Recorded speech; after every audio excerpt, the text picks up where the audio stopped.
సరే, వాక్య భాగంలోకి వెళ్దాం. మన మూడో వాక్యంగా మార్కు సువార్త 1వ అధ్యాయము 14-15 వచనం. మార్కు సువార్త 1వ అధ్యాయము 14-15 వచనాలు. 15 వచనం. యోహాను చెరపట్టబడిన తరువాత యేసు కాలము సంపూర్ణమై ఉన్నది.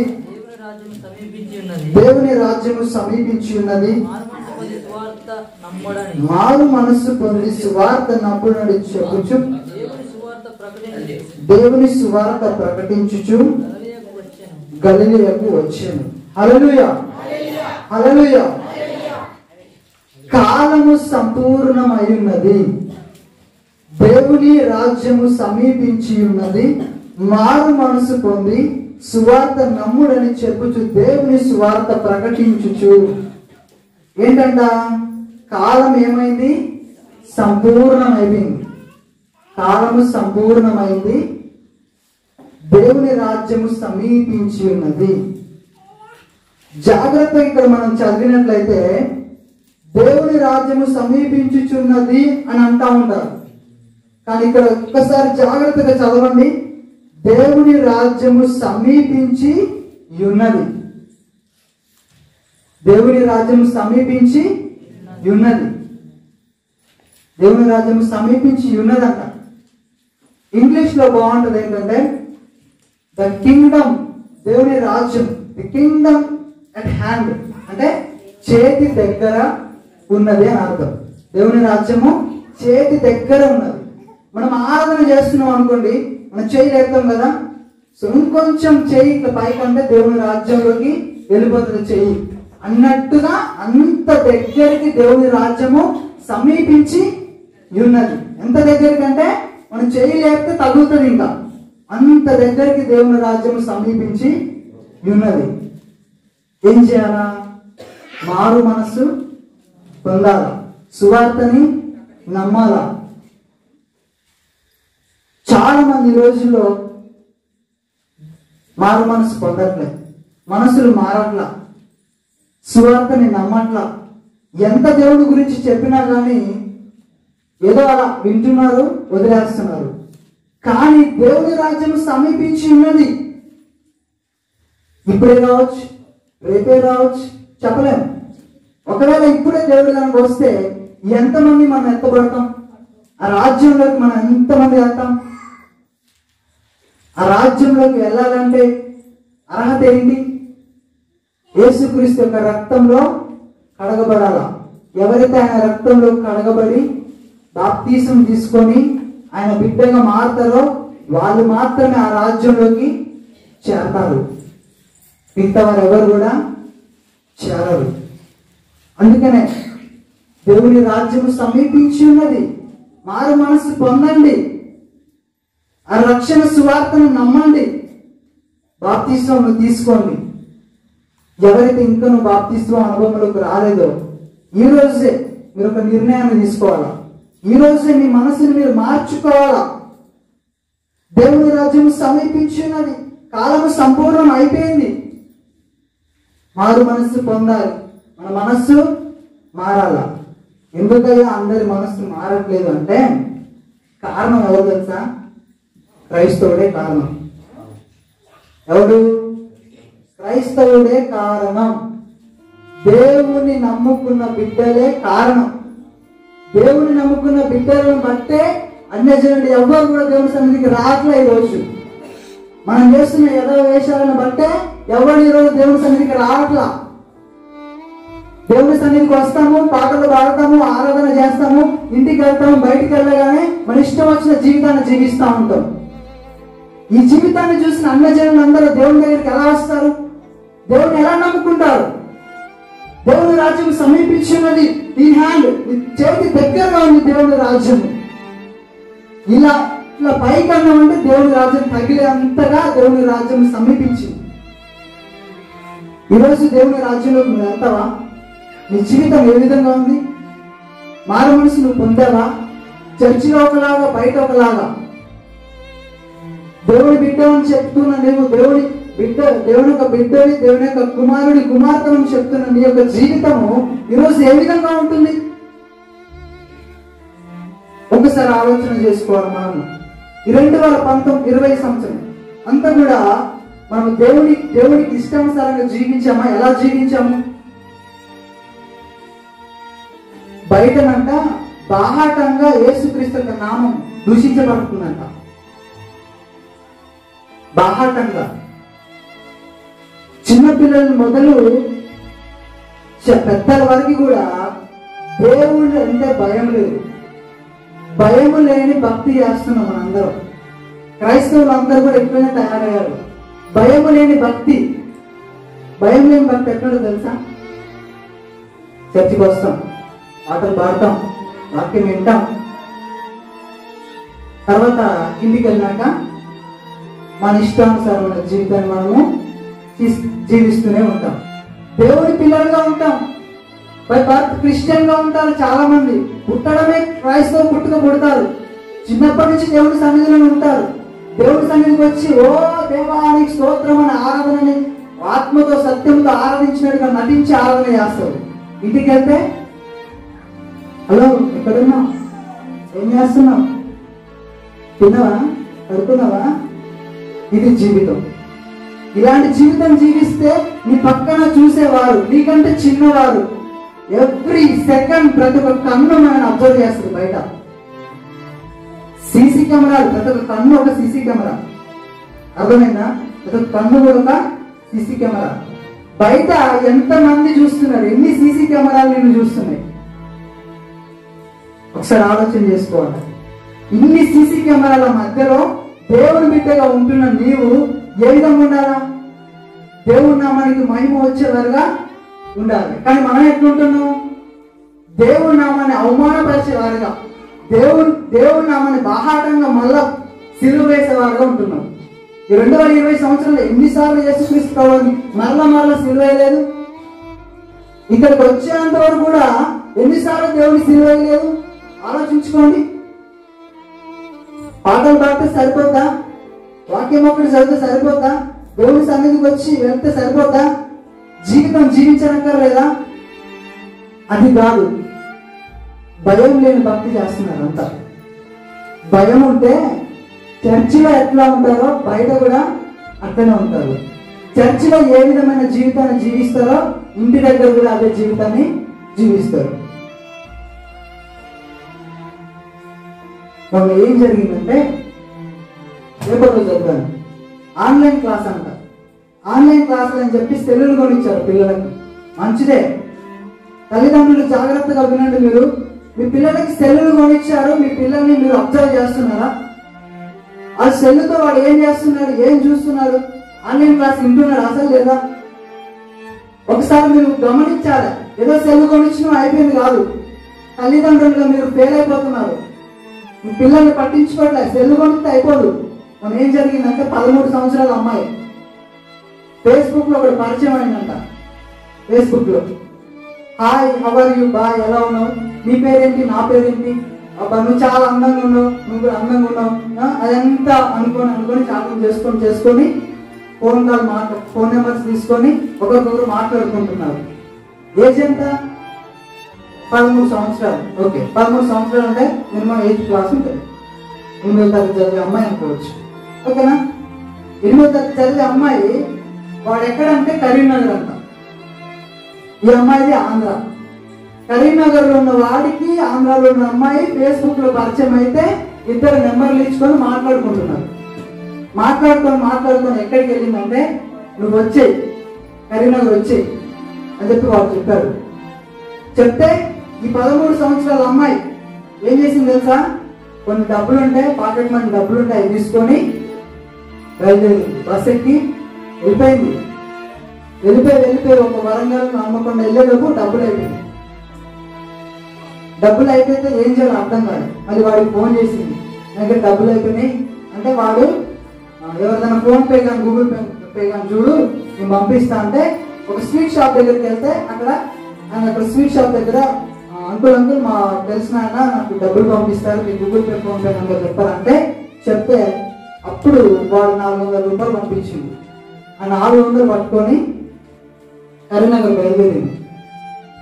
ఈలోపు ఇంట్లో తల్లిదండ్రులు, నా కూతురు ఎక్కడికి పోయింది, నా కూతురు ఏమైపోయింది, కనిపించట్లేదు, ఎవరికి కనిపించట్లేదు, వెతుకుతా ఉన్నారు. పోలీస్ స్టేషన్కి వెళ్ళారు, కంప్లైంట్ ఇచ్చారు, పోలీసులు వెతకడం ప్రారంభించారు.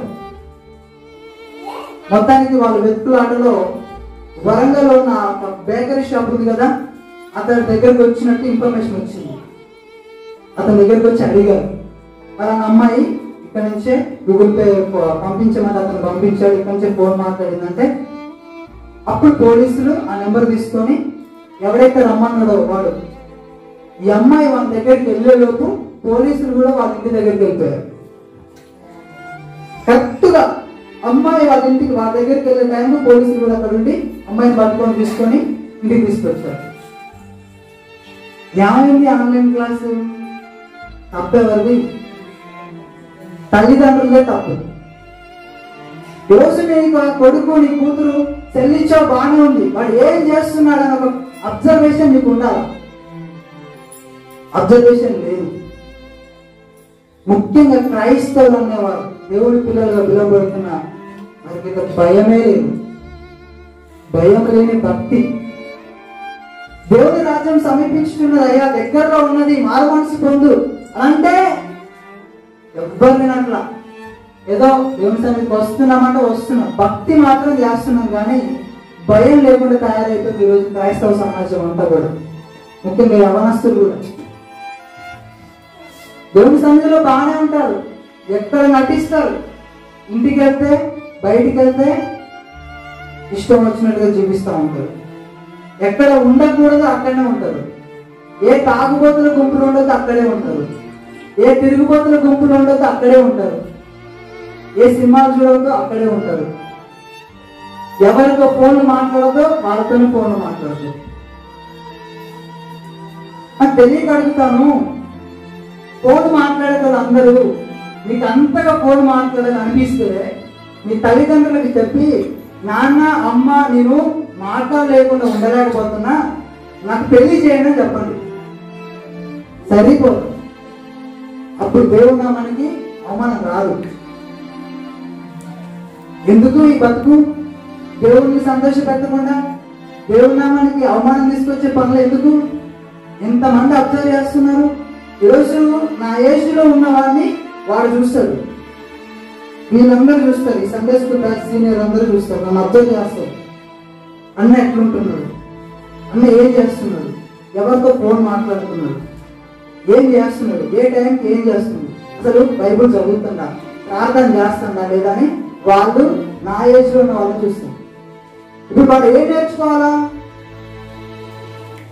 అన్నే అట్లున్నాడు, అన్నే ఫోన్ మాట్లాడుతున్నాడు, అన్నే బైబుల్ చదవట్లే, అన్నే ప్రార్థన చేయట్లే, మీరెందుకు చేసి చర్చికి పోయేటాడు ఇట్టుంటే నాకేంది, నేను కూడా ఇక్కడే ఉంటా అనుకుంటాడు.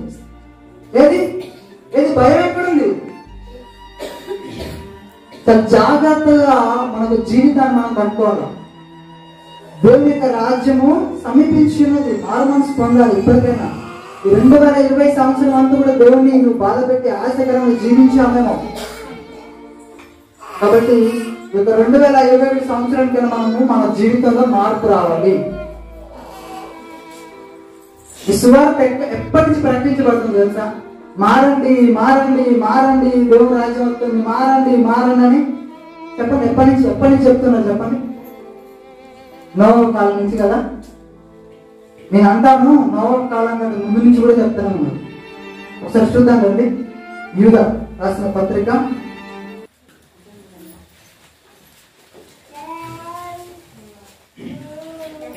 అందులో ఒకటే అధ్యాయం ఉంటుంది. బైబిల్ చదివే వాళ్ళకైతే తొందరగా దొరుకుతుంది. యూదా ప్రకటనకి ముందు ఉంటుంది, 227వ పేజీ. యూదా రాసిన పత్రిక 14వ వచనం. ఆదాము మొదలుకొని 7వ వాడైన హానోకు కూడా వీరిని గురించి ప్రవచించి ఇట్లనెను, ఇదిగో అందరికి తీర్పు తీర్చుటకును వారిలో భక్తిహీనులందరూ భక్తిహీనముగా చేసిన వారి భక్తిహీన క్రియలన్నిటిని గూర్చి, భక్తిహీనమైన పాపులు తనకు విరోధంగా చెప్పిన కఠినమైన మాటలన్నిటిని గూర్చి వారి ఒప్పించుటకు ప్రభువు తన వేవేల పరిశుద్ధుల పరివారంతో వచ్చింది. అందరూ ఆలోచించారు. హానోకు ఎవరు? హానోకు దేవునితో నడిచింది. హానోకు మరణాన్ని చూడలేదు. హానోకు మరణించలే. డైరెక్ట్ దేవుడు వచ్చేసి ప్రభు తన వేవేల పరిశుద్ధుల పరివారంతో వచ్చి హానోకుని తీసుకొని వెళ్తాడు. ఆయన మరణాన్ని చూడలే. దేవుడు వచ్చేసి డైరెక్ట్ గా హానోకుని తీసుకొని వెళ్ళిపోయాడు. ఇప్పుడు దేవుని రాజ్యం సమీపించి ఉన్నదని చెప్పాం, చదువుకున్నాం కదా. దేవుని రాజ్యం సమీపించినప్పుడు మరి హానోకు లాగా ఎంతమంది వెళ్ళిపోతాం? వెళ్తామా? వెళ్ళాం కదా. హానోకు ఇక్కడ చూడండి, ఆదాము మొదలుకొని 7వ వాడైన హానోకు కూడా ఆదాము తర్వాత ఎన్నో వాడండి? 7వ వాడు. అంటే 7వ తరము. ఈ తర్వాత పిల్లవాడు, వాడి పిల్లవాడు, వాడి పిల్లవాడు, పిల్లవాడు తర్వాత 7వ తరం ఎవరు చెప్పాలి? హానోకు. 7వ వాడు హానోకు కదా. హానోకు అప్పుడు ఏం చేశారు? అసలు హానోకు దేవుడితో నడిచి వెళ్ళడానికి కారణం ఏంటంటే ఆయన యొక్క పరిశుద్ధత. ఒక్క సమయంలో ప్రపంచం అంతా కూడా పాపంలో నిండిపోయింది. వరస లేదు, బాయ లేదు, ఇష్టం వచ్చినట్టుగా చిన్న పిల్లలు మొదలుకొని వృద్ధుల వరకు ఇష్టానుసారంగా పాపంలో జీవిస్తున్నారు. ఇష్టం వచ్చినట్టు తాగుతున్నారు, ఇష్టం వచ్చినట్టు ఎంజాయ్ చేస్తున్నారు, ఇష్టం వచ్చినట్టు డాన్స్ చేస్తున్నారు. ఇష్టం వారి అసలు దేవుడు ఉన్నాడనే భయమే లేకుండా ఆ ప్రజలందరూ కూడా ఏం చేస్తున్నారంటే ఇష్టం వచ్చినట్టు పాపంలో జీవిస్తున్నారు. చిన్న పిల్లవాడు మొదలుకొని ముసలి వారి వరకు కూడా పాపంలోనే ఉంటున్నారు. ఆ సమయంలో ఆ ఒక ప్రజల మధ్యలో నిప్పులాగా బ్రతికిన వ్యక్తి ఎవరంటే హానోకు. ఈరోజు ఈ ప్రజల మధ్యలో ఈ టైంలో ఈ జనరేషన్ లో ఈ పాపము మధ్య ఈ టైంలో నిప్పులాగా మనం కూడా బ్రతకాల. అప్పుడు హానోకు పోయినట్టు మనం కూడా ప్రభువు వేల దూతల పరివారంతో వచ్చి నిన్ను తీసుకుని వెళ్ళిపోతాడు. కాబట్టి హానోకు అప్పటి నుంచి స్వార్థ ప్రకటిస్తున్నాడు. హానోకుని దేవుడు వచ్చి తీసుకుని వెళ్ళినప్పుడు ప్రజలందరూ చూశారు. చూసిన ప్రజలు మారారా? మారలే. హృదయము మొద్దుబారిపోయింది, బండైపోయింది. అసలు హానోకు అక్కడ అంతగానో ప్రకటించడం కారణం ఏంటి తెలుసా? చూడండి ఆదికాండం, తొందరగా చదవండి. ఆదికాండం 4వ అధ్యాయం 19వ వచనం. లెమెకు ఇద్దరు స్త్రీలను పెళ్లి చేసుకున్నాను. చాలు. లెమెకు ఇద్దరు స్త్రీలను పెళ్లి చేసుకున్నాడంట. అసలు అప్పటి వరకు ఇద్దరు స్త్రీలను పెళ్లి చేసుకున్నాడే లేదు. ఆదాము తర్వాత కయ్యను తర్వాత స్టోరీ వచ్చే లెమెకు ఏం చేశాడంట? ఇద్దరు స్త్రీలని పెళ్లి చేసుకున్నాడు. బహుభార్యత్వం అంటే ఎంతమంది అయినా భార్యలు ఉండొచ్చు అనే విధానము ఇక్కడి నుంచి స్టార్ట్ అయింది. ఈరోజు పాశ్చాత్య దేశాల్లో మనం చూసినట్లయితే చాలా మంది ఇష్టమైనటువంటి పెళ్లి చేసుకుంటా ఉంటారు. ఈ లెమెక్ గాడు కాబట్టి ఇక్కడి నుంచే వచ్చింది ఆ సంస్కారం అంతా. ఇద్దరు భార్యను పెళ్లి చేసుకునే ఒక పాప కార్యం. వాడు ఇద్దరు భార్యను చేసుకున్న తర్వాత ఏమంటాడు తెలుసా? కింద 23 వచనము చదువుతాం వినండి. లెమెకు తన భార్యలతో, ఓ అదా, ఓ సిల్లా, నా పలుకు వినుడి. లెమెకు భార్యలారా, నా మాట ఆలకించుడి. నన్ను గాయపరిచినందుకే ఒక మనిషిని చంపితిని, నన్ను దెబ్బ కొట్టినందుకే ఒక పడుచువాణ్ణి చంపితిని. ఏమంటాను తెలుసా? ఓ నా భార్యలారా రండి. ఏదో గొప్ప ఘనకార్యం చేసినట్టు, నా భార్యలారా రండి, వినండి. నేనేం చేసింది తెలుసా? నన్ను గాయపరిచినోని, నన్ను కొట్టినోని మనిషిని నేను చంపా. ఇంకొకటి, నన్ను కొట్టినందుకు ఒక పడుచువాణ్ణి నేను చంపితిని. మర్డర్ చేసింది, హత్య. ఒకరిని చంపినా అని చెప్పి భార్యలకు గౌరవంగా చెప్పుకుంటున్నాడు. చేసింది పాప పని. ఏం చేస్తున్నారు? భార్యలారా వినండి, నేను ఒక మంచి గొప్ప పని చేశా, ఒకరిని చంపేసిన అని చెప్తాను. ఇది సంస్కృతి జరుగుతుంది. అప్పుడు అక్కడ ఇష్టం వచ్చినట్టు జీవిస్తున్నారు ప్రతి ఒక్క మనుషులు కూడా. పెద్ద కుటుంబం కూడా ఇష్టం వచ్చినట్టు జీవిస్తున్నారు. ఆ టైంలో ఒక ప్రజల మధ్యలో నిప్పులాగా బతికిన వ్యక్తి ఎవరంటే హానోకు. అందుకనే వీరందరూ మారాలని చెప్పి హానోకు యొక్క పరిశుద్ధతను బట్టి, హానోకు జీవించిన జీవిత విధానాన్ని బట్టి హానోకుని దేవుడు ఏం చేస్తుండు, వేవేల దూతలతో దిగి వచ్చి తీసుకొని వెళ్ళిపోయాడు. అప్పుడన్నా మారతాడేమో, అప్పుడన్నా దేవుడు భయం వీళ్ళలో వస్తుందని దేవుడు ఆ పని చేస్తే లేదు లేదు మారల, ఎవరు మారల. హానోకు తర్వాత నెక్స్ట్ ఎవరు? నోవాహు. నోవాహు నీతిమంతుడిగా బ్రతికిండు. నోవాహు ఎన్నో వాడు తెలుసా? హానోకు ఎక్కడో ఉంటుంది, లెమెక్ ఎక్కడో ఉంటుంది. లెమెక్ తర్వాత ఫస్ట్ ఆదం, లెమెక్ తర్వాత మెతుషెల, మెతుషెల తర్వాత హానోకు వస్తాడు.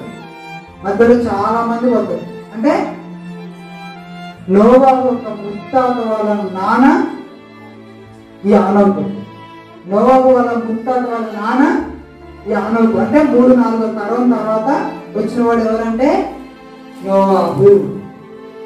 చూడండి, ఇన్ని తరాలు దాటిపోయింది, ఎవ్వరూ మారలా. ఈ యొక్క ప్రజల మధ్యలో, ఈ పాపం చేస్తున్న ఈ ప్రజల మధ్యలో, ఈ పాపంతో కొట్టుమిట్టాడుతున్న ఈ ప్రజల మధ్యలో మరలా ఒక నిప్పుకాలంగా బ్రతికిన వ్యక్తి ఇంకొకరు వచ్చారు. ఎవరు? నోవాహు. చూసారా, స్టార్టింగ్ లో నుంచి దేవుడు మాట్లాడుతా ఉన్నాడు, ఒరే మారండిరా, మారండిరా, మారండిరా, మనసు మార్చుకోండిరా, ఇప్పుడైనా దేవుడి సన్నిధిలో ఉన్నదిరా, చక్కగా జీవించండిరా, మారు మనసు పొంది పశ్చాత్తాపడి బాప్తిస్మం పొంది రక్షణ పొందండిరా అని చెప్పి ఇక్కడ మొదలవలేదు. ఎక్కడ మొదలైంది? హానోకు దగ్గర మొదలైంది. హానోకు దగ్గర మొదలయ్యి నోవాహు దగ్గరకు వచ్చింది. నోవాహు తర్వాత చాలా మంది ప్రవక్తలు, చాలా మంది ఎవరు, మోషే, యెషయా, ఇర్మియా, చాలా మంది చెప్పుకుంటూ ప్రకటించుకుంటూ వచ్చారు. అక్కడి నుంచి ఈరోజు ఇక్కడికి వచ్చింది. అర్థమవుతుందా? ఇక్కడికి వచ్చింది. మారండిరా, మనసు మార్చుకోండిరా, దేవుని రాజ్యం సమీపంగా ఉందిరా, ఇక్కడ నీ చెయ్యి ఇట్లా పెడితే ఆంతది, ఇంకా దేవుని రాజ్యం సమీపంగా ఉంది అని చెప్పి మొత్తుకుంటున్నారు. ఎంతమంది ప్రవక్తలు, ఎంతమంది దైవజనులు, ఇప్పటి వరకు ఎంతమంది చెప్పుకుంటూ వచ్చారు. ఇక్కడైనా మారట్లేదు మనుషులు. చూడండి ఎంత కఠినంగా మారిపోయారు. ఇటువంటి పరిస్థితుల మధ్యలో ఈ యొక్క పాపపు లోకంలో మనము, మన కుటుంబం ఏ విధంగా జీవించాము, మనము ఎట్లా మన రక్షణ ఎట్లా కాపాడుకుంటూ ఈ యొక్క హానోకు లాగా, నోవాహు లాగా మనము దేవుడి సన్నిధికి వెళ్ళాలా?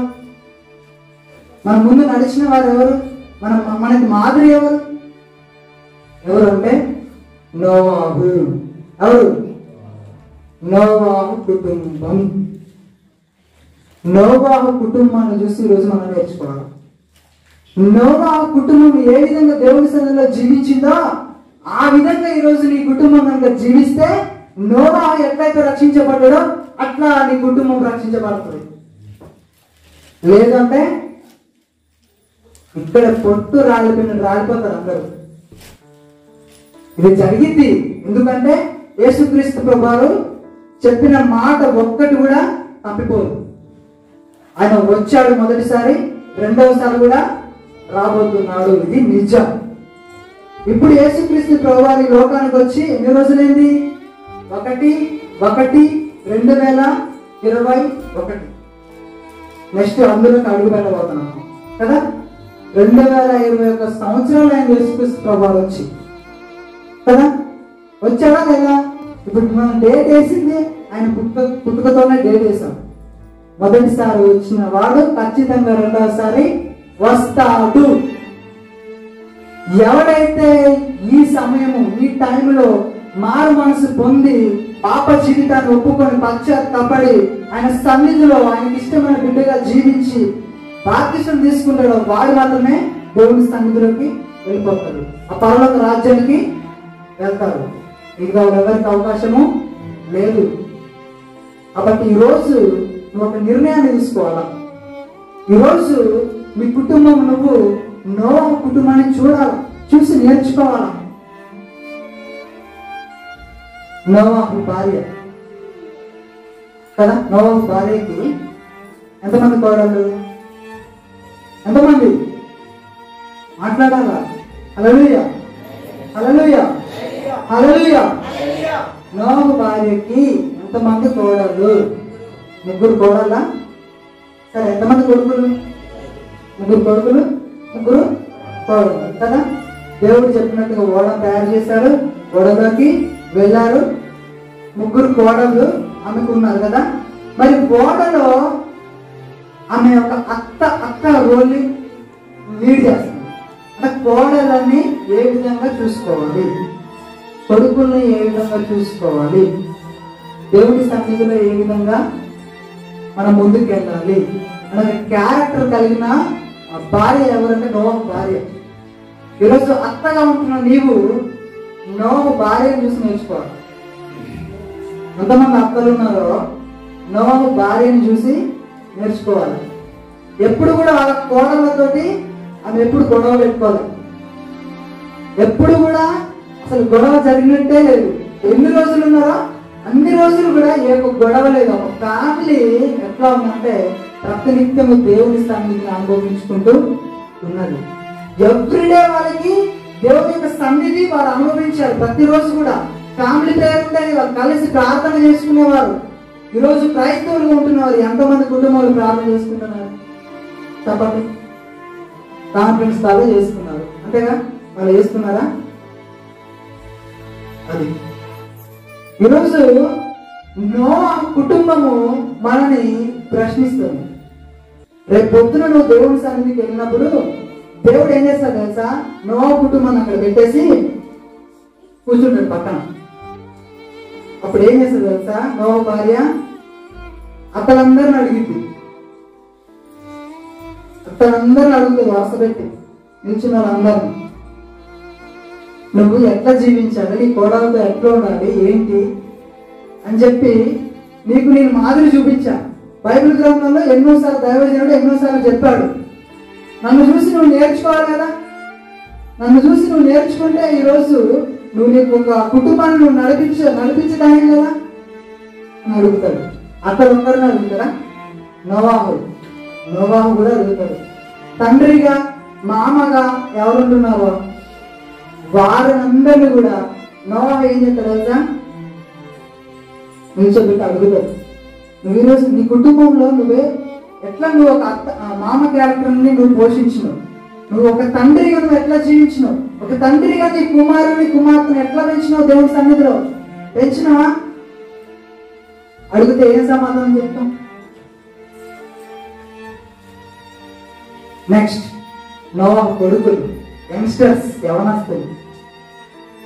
ఈరోజు కొడుకులుగా ఉంటున్న అందరూ కూడా నోవాహు కొడుకులు వచ్చి నిలబడి అడుగుతారు మిమ్మల్ని, అరే భయ్ ఎన్నిసార్లు దైవజనుడు వాక్యం చెప్పాడు, ఎన్నిసార్లు నోవాహు కుటుంబం గురించి చెప్పాడు, ఎన్నిసార్లు మా కుటుంబాన్ని చూసి మీరు నేర్చుకోండి అని చెప్పాడు. నువ్వేం చేసినావు? నీ మనసు ఇచ్చినావు దేవునికి? దేవుని సన్నిధికి వస్తున్నావు అసలు? దేవుని మాట వింటున్నావు అసలు? నీ మనసు మార్చుకున్నావా? ఈసార్లు మాట్లాడినా కానీ అని చెప్పి నోవాహు కొడుకులు ప్రశ్నిస్తాడు. ఏం సమాధానం చెప్తాం? ఏ సమాధానం లేదు. ఈరోజు క్రైస్తవుగా ఉంటున్న ప్రపంచంలో ఉన్న క్రైస్తవులందరినీ నిల్చోబెట్టి నోవాహు ఫ్యామిలీ అడిగింది. ఇప్పుడు ఏం సమాధానం చెప్తాం? మన ఫ్యామిలీ గురించి మనం ఏం సమాధానం చెప్తాం?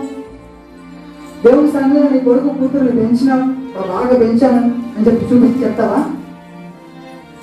నోవాహు కొడుకులుగా ఉంటున్నా మీ యవనస్తులు, నోవాహు కొడుకుని చూసి నేను ఫాలో అయ్యానని చెప్పి మంచిగా జీవించాను దేవుని సన్నిధిలో అని చెప్పి నువ్వు చెప్తావా? లేదు. అందరూ అనుకుంటారు దేవుడిని నమ్మకపోతే అందరూ తీసుకెళ్ళి నరకంలో పడేస్తారు, ఈయనేం దేవుడు బాబు అనుకుంటాం కదా. కాదు, ఆయన ప్రేమ గల దేవుడు. ఎవరినైతే ఆయన ప్రేమిస్తాడో వారిని శిక్షిస్తాడు. ఇప్పుడు నీ కొడుకుని నువ్వు కొట్టకుండా అస్సలే ఉంటావా? కొడతావు కదా. అది ఎంత పీడ పని చేసినా కానీ ఏదో ఒక రోజు ఏంటి వాడు బాగా నీ కోపం తెప్పించినప్పుడు వెళ్ళి 2 దెబ్బలు అంటించేసి మళ్ళీ కూర్చోబెడతావు. అంటే ఎందుకు? ప్రేమిస్తున్నావు కాబట్టి కొడుతున్నావు, వాడు మంచిగా ఉండాలని చెప్పి. దేవుడు కూడా అంతే, తీసుకెళ్ళి నరకంలో లాక్కెళ్ళి గుంజుకెళ్ళి అందులో పడేయడు. నరకంలోకి ఎట్లా వెళ్తారు తెలుసా? చెప్పగలరు. దేవుడి సన్నిధికి వెళ్ళగానంట దేవుడి సింహాసనం మీద కూర్చొని ఉంటాడు. కూర్చొని ఉండగానే అక్కడికి వెళ్ళిన మనము దేవుని యొక్క సన్నిధిలోకి వెళ్ళగానే ఆయన యొక్క పరిశుద్ధత, ఆయన యొక్క మహిమ, ఆయన యొక్క తేజస్సు అంతా చూసేసరికే మనలో ఉన్న మనసాక్షి, అరే భయ్ నువ్వు ఇక్కడ కాదు ఉండాల్సింది, నీలో ఉన్న పాపం ఏం చేస్తా తెలుసా, నువ్వు ఇక్కడ కాదు ఉండాల్సింది, ఇంత పరిశుద్ధమైన ప్లేస్ లో ఉండే అర్హత నీకు లేదురా భయ్ అని చెప్పి నీ మనసాక్షిని నీకు గద్దిస్తే నీ అంతా నువ్వే తిరిగి నరకం దారి ఎట్టున్నా అని అడిపోతావు. అది సంగతి. తీసుకెళ్ళి దేవుడు ఏమో లాక్కెళ్ళి అంత క్రూరుడేం కాదు దేవుడు, తీసుకెళ్ళి నరకంలో పడేయడానికి. నరకాన్ని పరలోకాన్ని వాడికి వెళ్ళి నువ్వే డిసిషన్ తీసుకుంటావు. నువ్వు జీవించిన జీవిత విధానాన్ని బట్టి, నీ పరిశుద్ధతను బట్టి, నువ్వు దేవుడికి ఇచ్చిన సమయాన్ని బట్టి నువ్వు అక్కడికి వెళ్ళగానే ఒక మహిమ, నా తేజస్సును, దేవుని యొక్క పరిశుద్ధతను చూడగానే వెంటనే నీ యొక్క పాపం ఏం చేస్తా నేను నరకానికి లాక్కెళ్ళిపోతూనే ఉండదు. నీ అంతటా నువ్వే వెంటనే నేను ఇక్కడ కాదు ఉండాల్సింది, నాకు నరకమే కరెక్ట్ ప్లేస్, అసలు నాకు ఇక్కడ ఉండే అర్హతే లేదని చెప్పి నువ్వే నిర్ణయం తీసుకుంటావు. అది దేవుడు. ఎవరికి అన్యాయం చేయడు దేవుడు. దేవుడు అందరిని ప్రేమిస్తాడు, అందరిని ప్రేమిస్తున్నాడు. అందుకనే దేవుడు ఒక మాటని వినిపిస్తూ నువ్వు ఎన్నిసార్లు పడిపోయినా, ఎన్ని సంవత్సరాలు దాటిపోయినా, ఎన్ని సంవత్సరాలు ముందుకు వెళ్తా ఉన్నా కానీ సరి చేస్తూ, బలపరుస్తూ, ముందుకు నడిపిస్తూ నిన్ను సజీవంగా ఉంచుతున్నాడు. ఎందుకు కారణం అంటే నిన్ను ప్రేమిస్తున్నాడు. యేసయ్య నిన్ను ప్రేమిస్తున్నాడు, నిన్ను ప్రేమిస్తున్నాడు, నిన్ను ప్రేమిస్తున్నాడు, నన్ను ప్రేమిస్తున్నాడు, అందరిని ప్రేమిస్తున్నాడు. కాబట్టి ఆయన శిలువలో మరణించి మన కోసం ప్రాణం పెట్టి మనకు రావాల్సిన శిక్షని ఆయన వేసుకున్నాడు. ఆ విధంగా మనకి పరలోక రాజ్యానికి వెళ్ళే అర్హత వచ్చింది. చూసారా? ఎక్కడో హానోకు దగ్గర నుంచి ప్రకటించుకుంటూ వస్తున్నాడు. అంటే కారణం ఏం తెలుసా? దేవుడు మనుషుని ప్రేమిస్తున్నాడు. ప్రేమ గల దేవుడు. సరి చేయబడాలి, నీ కుటుంబం బాగుండాలి, నువ్వు మంచిగా ఉండాలని చెప్పి దేవుడు ఆలోచన కలిగి ఉన్నాడు. ఈరోజు ఇన్నిసార్లు ఇంతమంది దేవజనులు ఎంతమంది చెప్పినా మారకుంటున్నావు. నువ్వు మారితే, నువ్వు మారకుండా ఉండే ఆయనకి ఏమైనా పోతుందా? దేవజనుడికి నువ్వు దేవుని సన్నిధికి రాకపోతే ఆయనకి పోతుందా? చెప్పండి. ఎవరి గురించి చెప్తున్నారు? ఎవరి గురించి దేవుని యొక్క వాక్యం ప్రకటించబడుతుంది? నీ జీవితం మంచిగా ఉండాలనే కదా, నీ కుటుంబం బాగుండాలనే కదా. ఇదెందుకు అర్థం చేసుకోలేకపోతున్నారు అందరూ? మైండ్ ముద్దుబారిపోయింది. హానోకు దగ్గర నుంచి ప్రకటించబడతా ఉంది సువార్త, ప్రకటించబడతా ఉంది. ఎవ్వరు వినట్లా. ఆఖరిగా దేవుడు ఏం చేశాడు తెలుసా? ఆయనే ఒక నరవతారిగా ఈ భూమి మీదకి వచ్చాడు. జాగ్రత్తగా మీరు అర్థం చేసుకోండి. ఇంతమంది ప్రకటించుకుంటూ వస్తుంటే, ఇంతమంది చెప్పుకుంటూ వస్తుంటే ఎవరు వినట్లేదని, ఇంకా లాభం లేదని చెప్పి దేవుడు యొక్క నిర్ణయాన్ని తీసుకొని నేనే ఈ భూలోకానికి వెళ్ళాలి అని చెప్పి వాక్యమే ఒక శరీరాన్ని ధరించుకొని మరియ గర్భంలోకి వచ్చింది. మరియ గర్భంలో నుంచి యేసుక్రీస్తు ప్రభువు ఈ లోకంలో పుట్టాడు. అప్పటి నుంచి నువ్వు ఎలా జీవించాలి ఏంటి అన్ని కూడా నేర్పించు, పరిశుద్ధమైన జీవితాన్ని జీవించి చూపించి నీకు నాకు మనందరికి మాదిరి చూపించి వెళ్ళాడు. ఆయన ఎట్లయితే మరణించి తిరిగి లేచాడో ఆయనను నమ్మిన వారు, ఆయనని విశ్వసించిన వారు, ఆయన బాప్తిసం పొందిన వారు, ఎవరైతే రక్షణ సువార్తను నమ్మి బాప్తిసం పొందిన వారు ఉన్నారో, ఆయన మరణంలో నుంచి ఎట్లా లేచారో ఆ విధంగా మనందరం కూడా లేవడానికి ఒక మాదిరి మనకి చూపించాడు దేవుడు. కాబట్టి దేవుడి యొక్క ప్రేమ ఎంత గొప్పదో మనము అర్థం చేసుకోవాలి. ఎప్పటి నుంచో చెప్తున్నారు. నోవాహు ఓడ కడతా ఉంటే ఎంతమంది ఎగతాళి చేస్తున్నారు. ఓ దేవుని రాజ్యం ఇప్పుడు కూడా అంతే. దేవుడి రాజ్యం వస్తుంది, దేవుడి రాజ్యం వస్తుంది, సమీపంగా ఉంది, నువ్వు మారు మనసు పొందురా, నువ్వు పశ్చాత్తాపడు అని చెప్తుంటే అందరికి ఏమైపోతుంది తెలుసా? నోవాహుని ఎట్లనైతే అరే పిచ్చోడు అన్నట్టుగా చూస్తున్నారు. అట్లనే ఉండండి. చూస్తుండగానే దేవుడి రాజ్యం వచ్చేస్తే రెప్ప పాటన దేవుడి సన్నిధికి అందరూ వెళ్ళిపోతారు. ఎవరైతే హేళన ఎగతాళి చేస్తా ఉన్నారో వారందరూ కూడా ఇక్కడ పొట్టులాగా రాలిపోతారు. ఇది నిజం. కాబట్టి ఈ రోజైనా ఈ 2020 సంవత్సరం ఎన్నిసార్లు దేవుని సిలువేశావు, ఎన్నిసార్లు బాధ పెట్టావు, ఎన్నిసార్లు దేవుని ఇబ్బంది పెట్టావు, ఎన్నిసార్లు దేవుని మాట వినకుండా జీవించావు, ఒక్కసారి జ్ఞాపకం చేసుకున్నాను. ఈ సమయంలో దేవుడు ప్రేమ గలవాడు కాబట్టి మరొక రోజు మరొక సంవత్సరాన్ని పొడిగించాడు. ఈ రోజు నుంచైనా మన జీవితాన్ని మార్చుకున్నాం. ఈ రోజు నుంచైనా మన జీవితాన్ని కట్టుకున్నాం. ఈ రోజు నుంచైనా మనము దేవుని సన్నిధికి వస్తూ మనము దేవుడికి ఇష్టానుసారమైన జీవితాన్ని జీవిద్దాం. మనం జాగ్రత్తగా ఆలోచించాలి. ఈ రోజు నుంచి మనం ఒక స్ట్రాంగ్ కమిట్మెంట్, ఒక నిర్ణయాన్ని మనము తీసుకోవాలి. ఏం చేయాలా? ఒక నిర్ణయాన్ని చెప్పండి. ఒక నిర్ణయాన్ని నేను తీసుకుంటాను. చెప్పండి.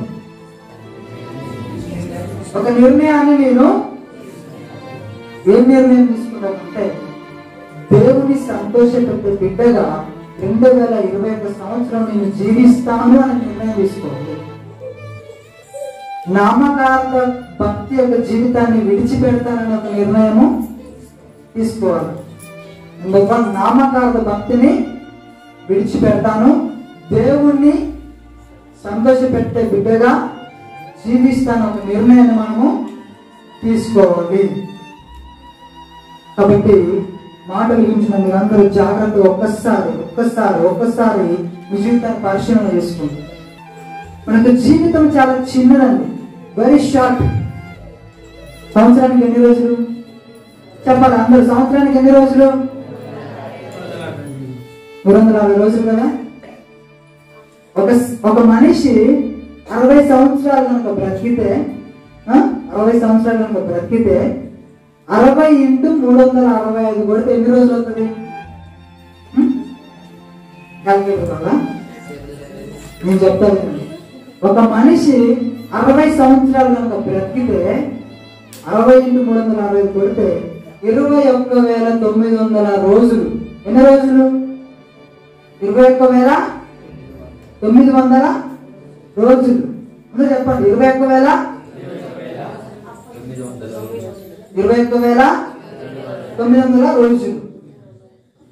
ఎన్ని? 60 సంవత్సరాలు బ్రతికితే.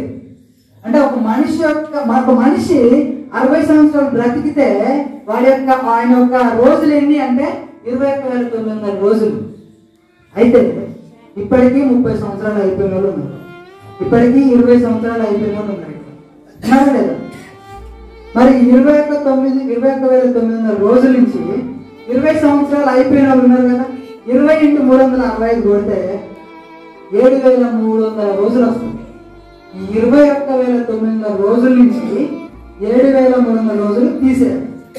అంటే మీ జీవితం 20 సంవత్సరాలు అయిపోయింది. మీ 7,300 రోజులు అయిపోయింది. ఎవరికి? 20 సంవత్సరాలు అయిపోయిన వాళ్ళు. అంటే ఇంకా మిగిలిన ఎన్ని రోజులు అంటే 14,600 రోజులు. అంటే ఆల్రెడీ 20 సంవత్సరాలు అయిపోయిన వాళ్ళు 14,600 రోజులే బ్రతుకుతారు.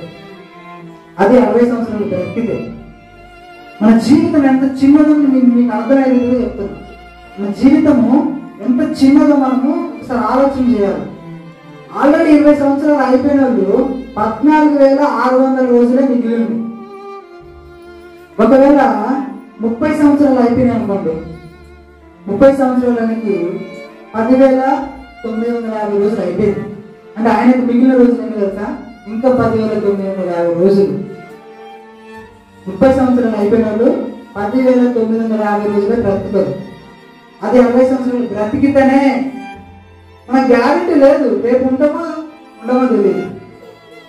చూడండి ఎంత షార్ట్ లైఫ్, ఎంత చిన్న జీవితం. అందుకే దావీదు అంటాడు, నా దినముల పరిమాణము లెక్కింపడం నాకు నేర్పుము. చూడండి ఆయన ఇట్లనే క్యాల్కులేట్ చేసుకున్నట్టుంది. అందుకనే నా రోజుని లెక్క పెట్టడం నాకు నేర్పించండి. ఇప్పటికి 40-50 సంవత్సరాలు అయిపోయిన ఇంకెన్ని రోజులు బతుకుతారు? ఇంకేం సాధిద్దామని లోకమా? ఇప్పటికైనా దేవుని కోసం బ్రతకపోతే ఇంకెందుకు జీవితం చెప్పండి. కాబట్టి ఈ రోజు నుంచైనా ఒక నిర్ణయం తీసుకోవాలా. 2021 సంవత్సరంలో నేను దేవుని కోసము జీవిస్తాను. 2021 సంవత్సరం దేవుడికి నేను సమయాన్ని ఇస్తాను.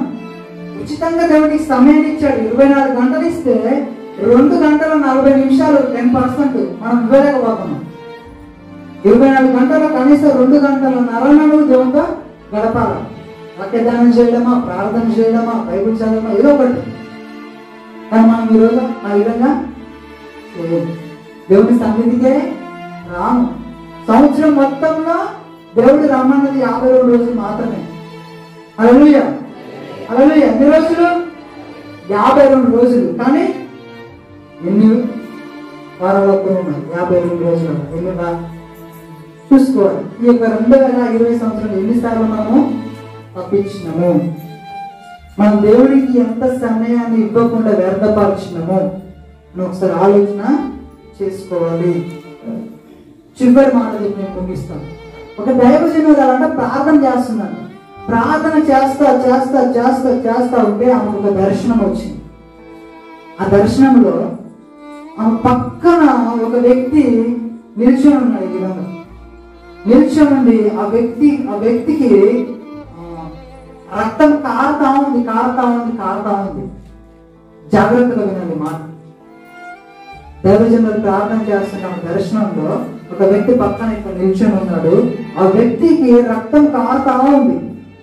ఎక్కడి నుంచి? తల నుంచి, చేతుల నుంచి, కాళ్ళ నుంచి, ఆయన బాడీలో ఏ పార్ట్ కూడా వదలకుండా ప్రతి పార్ట్ నుంచి కూడా రక్తం కారిపోతా ఉంది.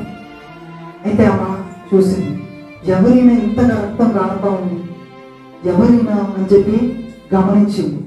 చూస్తే ఆ ఫేస్ చూస్తే గుర్తుపట్టని ఒక రీతిలో ఉంది ఫేస్. ఒక ముఖము ఎన్నో దెబ్బలతో పట్టబడి ఆ రక్తం ముఖం నుంచి, కంట్లో నుంచి ఇట్లా కారిపోతా ఉంది. గుర్తుపట్టని పరిస్థితిలో ఆ వ్యక్తి ఉన్నాడు. అయితే ఆమె అడిగింది, ఎవరయ్యా మీరంటే, నేను యేసుక్రీస్తు ప్రభువాన్ని అని చెప్పాడు. ఏంటయ్యా మరి నీకు రక్తం ఇట్లా కారిపోతుంది ఎందుకు? నువ్వు ఎప్పుడో సిలువ వేయబడ్డది కదా, ఎప్పుడో సిలువలో నువ్వు రక్తం కార్చేసినావు కదా, ఎప్పుడో నువ్వు రక్తం కార్చి మరణించి తిరిగి లేచినావు కదా, మరలా ఎందుకు ఇప్పుడు నీకు రక్తం కారుతుంది ఈ విధంగా అని అడిగినాను. ఆయన ఏం సమాధానం చెప్పారు తెలుసా? జాగ్రత్తగా వినండి. ఈరోజు నా పిల్లలు అని పిలవబడుతున్న అందరూ, ఈ ప్రపంచంలో ఉన్న క్రైస్తవులుగా ఉన్న ప్రతి ఒక్కరు వారు చేస్తున్న పాప క్రియలను బట్టి నేను మరలా సిలువ వేయబడుతున్నాను. అందువల్ల నాకు రక్తం కారిపోతుంది. ఎప్పుడో 2021 సంవత్సరం క్రితమే నేను రక్తాన్ని కార్చాను. కానీ ఈ రోజు నా పిల్లలను పిలువబడుతున్న ఈ క్రైస్తవులు అందరూ కలిసి నన్ను మరలా సిలువ వేసి నాకు రక్తాన్ని కారుస్తున్నారు అని సమాధానం చెప్పాడంట. ఆ దైవజనులు ఏడుస్తా ఉంది. అయ్యో, ప్రపంచ క్రైస్తవులు అందరూ చేస్తున్న క్రియలను బట్టి, వారు చేస్తున్న పాప క్రియలను బట్టి దేవుడికి మరలా సిలువ వేస్తున్నారు, మరలా రక్తం కారిపోతుంది అని చెప్పి చాలా బాధపడ్డారు. ఈరోజు నిన్ను బట్టి దేవుడు మరలా సిలువ వేయబడుతున్నాడేమో ఒక్కసారి ఆలోచించు. 2020 సంవత్సరం మొత్తం ఎన్నిసార్లు బాహాటంగా దేవుడిని మరలా సిలువ వేశావు? ఎన్నిసార్లు చేయకూడదు తన పని చేశావు? ఎన్నిసార్లు అదే పాపంలో జీవించావు? ఎన్నిసార్లు అదే తాగుబోతు జీవితాన్ని జీవించావు? ఎంతమంది చెప్పినా వినకుండా నిష్టానుసారంగా జీవించావు?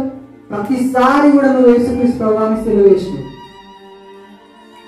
ఆ రక్తం కారడానికి నేను కూడా కారకులమయ్యావు. ఇక చాలు. ఆయన రక్తాన్ని కార్చేవారు మనము ఉండకూడదు. కాబట్టి ఈ రోజైనా ఆయన బాహాటంగా సిలువ వేయకుండా మనందరం ఏం చేయాలంటే ఒక నిర్ణయానికి రావాలా? యేసుక్రీస్తు ప్రభువుని మన బాహాటంగా అన్ని జనుల మధ్యలో మనము దూషణ పాలు చేయకూడదు.